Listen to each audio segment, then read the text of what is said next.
The Russian Federation is officially a fake state. A failed state, because Russia has no internationally recognized borders. By including the occupied Ukrainian territories in its constitution, Moscow annulled its own borders. New territories have appeared. Well, you know, as a matter of fact, this is still quite a significant and truly notable outcome for Russia. By attacking Ukraine and seizing part of its land, Russia wanted to destroy its statehood, but the result was exactly the opposite. Moscow delegitimized itself. The fact is, the entire world recognizes the integrity of Ukraine within its legal borders. But as for Mordor's borders, not even its closest and most notorious allies recognize them.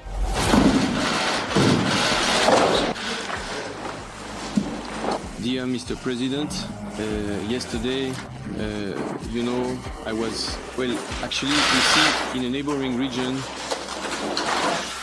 Iran refused to recognize the occupied Crimea and other occupied Ukrainian territories as Russian. And it did so demonstratively during the signing of a comprehensive partnership agreement between Tehran and Moscow. Even the deranged Iranian leadership, which sponsors terrorists all over the world, considers Russia to be an inferior state.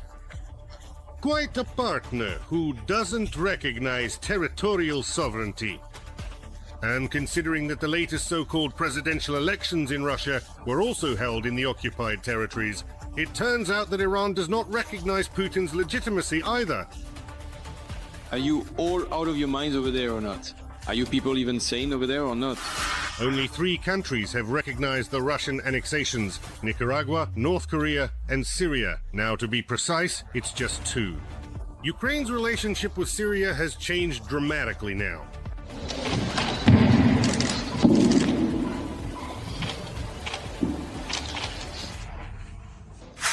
Just think about these words, you see. Russia officially exists only for Nicaragua and North Korea. Neither Cuba, nor China, nor even any African regime supported by the Kremlin's mercenaries recognizes the Russian state. Zero. If everyone more or less knows about North Korea, then we can introduce you to Nicaragua. A mad dictator, Ortega, is in power there. There is no freedom or elections there. Classic. His regime exists solely thanks to Russian money and humanitarian aid. In other words, Moscow simply bought the vote of this poorest Latin American country. Daniel Ortega had a phone conversation with Russian President Vladimir Putin, during which they discussed important topics of cooperation between the 2 countries. Basically, Nicaragua is not much different from any average Russian city. The only difference is that there, you could die on the street from a leopard's claws, not from a drunk soldier back from the war. Russia! Russia, forward!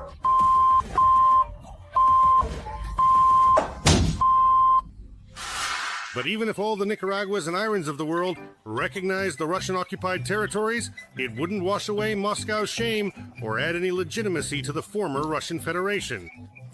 Because even its own puppets and military allies don't recognize it. Not a single member of the CSTO has recognized Russia's territory, neither Lukashenko's Belarus, nor Kazakhstan, nor Armenia. House. For this reason, we do not recognize Taiwan, Kosovo, South Ossetia, or Abkhazia either. And apparently, this principle will also be applied to quasi-state territories, which, in our view, include Luhansk and Donetsk. Just the other day, Kazakhstan sent a mercenary to prison who had fought on Russia's side. Now, for context, think about these words as well. Moscow's military ally is actually incarcerating its own citizens, its own people, for fighting for Russia. Ironic. Armenia went even further.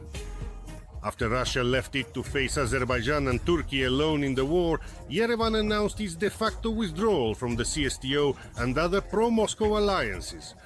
What's the problem? What's your problem? Is Minsk too far, or is there no one to give you a ride? Well, we can arrange transportation for your delegation if needed, Alexander Grigorievich, regarding this particular matter, I have already made a public statement, and that statement still stands as it is. I honestly don't think this is the right format or setting to discuss these issues. After such a démarche, Z-patriots and imperialists foamed at the mouth and unleashed openly xenophobic rhetoric against Armenians. There can be no allied relations whatsoever between such a large, beautiful and incredibly populous country as Russia and such a strange, absolutely artificial and historically constructed formation as Armenia. Now, I don't want to offend anyone at all. I'm simply stating a fact. There can be no allied relations in principle between them. Armenia is an artificial entity? When Armenians were the first in the world to adopt Christianity at the state level, the inhabitants of Muscovy had only just learned to tell the difference between wolfberries and currants. A country whose borders aren't even recognized by Honduras is talking about Armenia being an artificial state. Honduras, what it means. Armenia gained its independence after Alexander the Great's Persian campaign in 331 BC. In 95 BC, Armenia became a major empire stretching from the Caspian Sea to Egypt. Armenia fought against Rome and later became its friend and ally. Way. If you don't mind me asking, I just want to ask any so-called Z-patriot, what, if anything, did you actually do in the 1st century BC? What happened? Can you tell me? Well, to be completely honest, I've been rigged with explosives. If the stick disconnects, I'll be blown up. Armenia has finally found the strength to send the wannabe empire in a well-known direction, and also remembered that it was once a friend and ally of Western civilization. And something happened that, before Russia's invasion of Ukraine, was absolutely unimaginable. Armenia and the United States signed a strategic partnership agreement. This is not just about the economy, but also about defense, that is, military cooperation. Washington will provide support in protecting Armenia's sovereignty and territorial integrity, ensuring that the country's borders and independence are respected and maintained. Perhaps it was news like this, highlighting international backing for Armenia, that gave Tigran Keosayan, a well-known Russian media figure, a heart attack.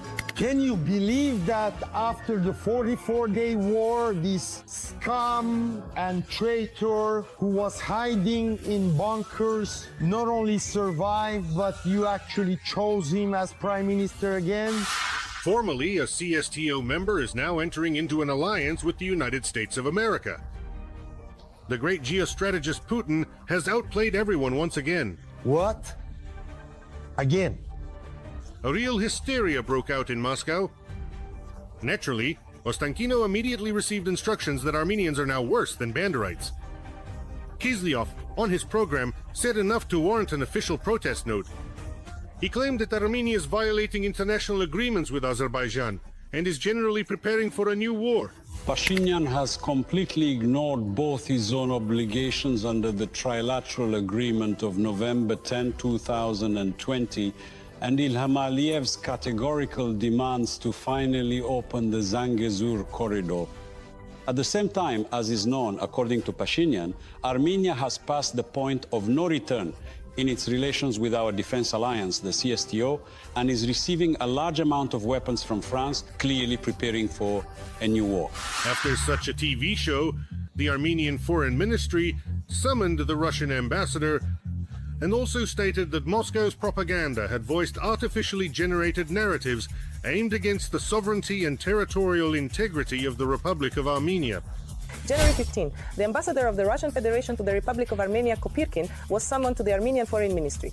During the meeting, the ambassador was handed an official note of protest. Kisleyev himself played dumb and pretended not to understand which of his statements had outraged the Armenians. The general director of the Rossiya Segodnya agency and TV host, Dmitry Kiselyov, told Newsru that he does not know which specific statement in the Vesti Nedeli program led to the Russian ambassador to Armenia, Sergei Kopyrkin, being summoned to the Republic's foreign ministry. I don't understand which particular remark offended our Armenian brothers. Do you think that we are actually honestly right in our overall relations with Armenia or not really? Russia is always right in everything. The former state, which was previously known as the Russian Federation, should truly disappear from the map of the world for good, once and for all, because it doesn't even possess a proper, accurate map of its own.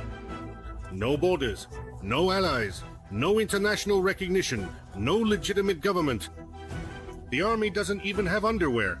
For 3 years, they couldn't figure out why our soldiers are without underwear and have to beg for it. And I even showed a report, I think I did, showing that they were sent dirty underwear. The soldiers were outraged that they were sent dirty, smelly, unwashed underwear. I mean, does it even matter on the front lines at that point? They'll be filthy anyway after the first drone strike. By all accounts, Russia is an utterly failed state. A country 404. I would like to remind you that this video is created for entertainment purposes and contains elements of satire and irony.